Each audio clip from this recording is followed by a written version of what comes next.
Cheyenne has a story, and if I have a way to blend in either of these other two, but this one alone might take us through the rest of this. It's related to DoorDash, so you guys will all be able to understand. You might have even heard this, but even sexual harassment, recording. I don't know. This is a weird story. If you haven't, it's kind of like the one that Daniel just spoke about, right? Like when he was talking about his weird encounter, I was like, "Ooh, that's kind of like the story that I'm going to talk about." But there's this girl in New York. They don't really specify where. She just says when she's talking about the police, she said in New York State, so she didn't say where she lives. But she was doing a DoorDash order, and it was a leave at door. So typical leave at door. You go, you drop it down, you take a picture, and you go about your way, right? Well, this time it was a little bit different. She went to go drop off the order, and there's two different stories. She says that the customer's door was wide open, the light was on inside, ceiling fan was going, and he was passed out, asleep, drunk, who knows, on the couch with nothing on up, like lower part of his body. So everything was pulled down to his ankles. So what would you do if you went to drop off an order? Because I will tell you what she did, but I want to know, what will you do? And everyone in the chat too. Was it a meet at the door or leave at the door? No, it was a leave at the door. So then how did she see in, like, she said that it was in the house. She said the door was wide open. So breaking and entering. Why would you go in? She didn't go in per se. She went in. I don't know. I would have left the bag and walked away immediately without even investigating anything. I don't. The door being open, that's fucking sketch, dude. I'm putting the thing down and I'm walking away. That is totally sketchy. Like, I'm potentially calling the police. Unless I have a Sharpie on me, then we're gonna have some fun.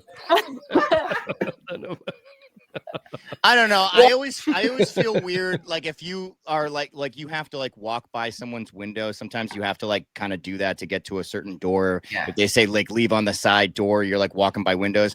I never look inside. I feel fucking sketch doing that. I don't. My eyes are right to that door. I leave it down. I take a picture within a half a second.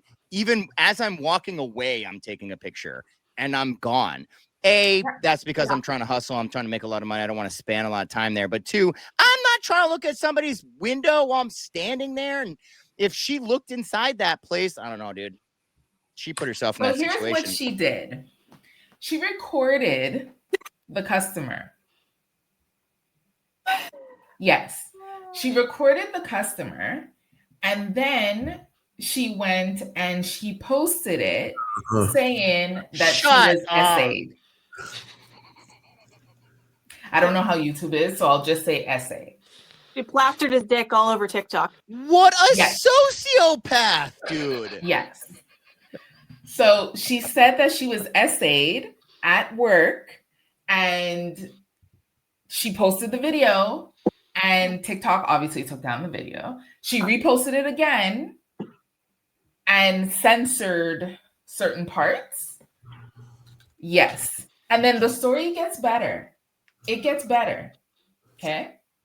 So after she did this, people were like, oh my gosh, that's crazy. Like, imagine if that was somebody else, or like that he actually like got up and did something. Like, you weren't supposed to be seeing that. You didn't consent to seeing that and all this kind of stuff, right? So people were saying you should call the police about it. So she wasn't sure what the laws are in New York for that. And she also wasn't sure what DoorDash's policy was about this. So she decided to report it to DoorDash, saying that she was essayed. So she made multiple videos about this. Okay. So one video, she said she's waiting to hear back from DoorDash. It had been 12 hours, and she's reported other less serious incidents, which is weird to me because I've never had to report an incident. So why have you had to report like other incidences? But whatever. She's a scammer. Like, seriously. So she's reported other minor incidences, and they got back to her within like an hour or two. This time it had been 12 hours and she heard nothing. So because everyone told her that she should contact the police, she contacted the non-emergency line. They sent over a police officer. And when the police officer got there, he looked at the video. He asked her all her questions. He was like, well, what do you want to do? Do you want to press charges? And she said, well, if I can, I guess. So he went to the car. He came back and told her, I don't believe that we can press, like, that you can press charges, because he was in his home. Like, he didn't come to the door with, like, just like that. He didn't come to the window. He didn't talk to you, like, nothing. He was in his home. So she waited, and then she got deactivated from DoorDash. Good. Fuck her. And she went on TikTok screaming, crying, saying that she got deactivated from DoorDash. Now, mind you, when I saw this first story, that was the video I saw. Her saying that she got deactivated from DoorDash because she spoke about an SA situation and they're not doing anything about it. So I was like, what? I sent it to Steve. I was like, check with legal Rideshare. Maybe they can help you. And then I started looking at the other videos and I'm like, delete that comment. Like, where's that comment that I left? Because she said DoorDash didn't tell her why she was deactivated, even though she tried to contact them many times. She had a few conversations with different support agents and they weren't able to tell her. She didn't get the email saying why she was deactivated either. So she appealed, like, in the app, and they refused it and said, no, you can, like, try to, you know, go against our denial in the email that you received, which she never received. DoorDash made an official statement on their TikTok about this. Now, this is where, like, you got to realize DoorDash made a statement on their TikTok about this. I was just going to say, of all places, why TikTok? Yeah. Well, because she did the video on TikTok. But they don't do official statements. Blowing up. But they don't do official statements like this. But it was blowing up. People were canceling their DoorDash accounts. Like, on that video that I tagged Steve, people were saying, delete DoorDash, delete DoorDash. I'm deleting DoorDash. So obviously they had to react.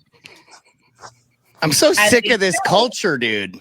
Seriously, they said in their statement, the reason why she got deactivated is because she showed the customer's private, like, information, body, and also, like, where he lives on social media. And that's not okay. It's true. It goes against our contract, right? She also broke in his home, and well, there's another video that shows that she actually pushed open the door. That's still breaking into the house. That's fucking ridiculous. Do you know what makes me so angry about this story, though, is that this really brings a bad look towards, like, women that have actually been essayed, that actually need to have help and to have, like, media against them and stuff.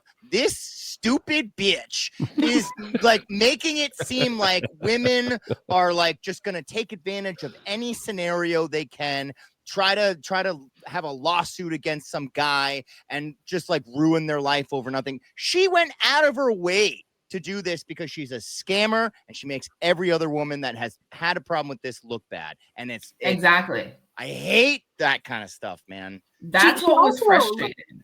Yeah, she also makes women in general, not just even related to, like, you know, SA, but, like, in general, she makes us all look like freaking, like, we're looking for a guy to screw over. Like, I promise you, men, we are not all looking for a guy to screw over. Some of us would just be like, that's none of my business, and I'm just gonna peace out. Like, exactly. Like, what the hell was she? Yeah, she broke the law. She entered his house without permission. Yes. She recorded him nude and, like, shared all kinds of his personal. That guy should sue her. He is. That's what Bubba Sue just said. She should go to jail. Like, that's messed up. Oh, she did. But that's not Bubba Sue's saying it right now. Posted it on TikTok. Oh, like, he and is on suing Twitter her too. Come on, like, you don't do that. Even if that's what happened, you don't post the person afterwards. No, she just ruined that guy's life, dude. Yes, that guy's life is done, dude. He's forever gonna be known as pantsless DoorDash guy. Exactly. Yep. And she was, like, being all upset because she's like, I have money in the account. I was working when they deactivated her. I'm the victim. Anyway, she got her money, Yeah, exactly. She got her money, which, okay, cool. But I don't know. There were so many things wrong with that whole thing. It like now people are doing skits. Like I'm seeing lawyers doing videos chiming in saying like what she did wrong and what legal things she went against. See again how sad our economy is. We have to teach people this. Don't do this. Yeah. Do not go into somebody's house, videotape them, put it on the internet. If you don't know them, look at their junk, put things. Don't do that. Don't do that. Like come on, that's common sense. I think we all know that. Or obviously we don't. She didn't. We don't. Well, the more laws they keep changing about how things are decriminalized, like if you don't steal over $1,000, you're not going to jail. The more we make laws like that, the more people are going to be like, whoa, I guess I can just do anything that I want. And that's where we're going right now. Sorry, I think that's just certain states. So I don't think all states are like that. No, but I'm saying the more it happens, though, the more states are going to make laws like that saying like, oh, it's not as bad as if you do these things. And it is. People like that need to have repercussions. They shouldn't be able to do these things. It really shouldn't be able to be that easy to call the police on someone, post their video online. Like, come on. Yeah. And then she really tried to make it seem like she was looking out for the community because she's like, oh, it's a duplex. There's a house, like there's a door right next to his. What if there was a child that saw this? Like the child is now a victim. And I'm like, oh my gosh. Oh my God. The child is a victim? Yeah. Can we all just respect each other's right to be buck-ass naked in our own homes? Like, where the hell else can we be buck-ass naked? Just let it go. Like, listen, if I order food from Door, I wouldn't. But if I order food from anybody, and I'm standing in my front door naked, I expect you to deliver the food and not look. Like that's just. I mean, dude, it's not only should you not be looking and coming in and doing that stuff, like you shouldn't even be looking. Just put the food down and leave. Run. It's none of your business, dude. Oh man. Like maybe I run a nudist camp in my house. Oh goodness. You know, like I don't know. But then so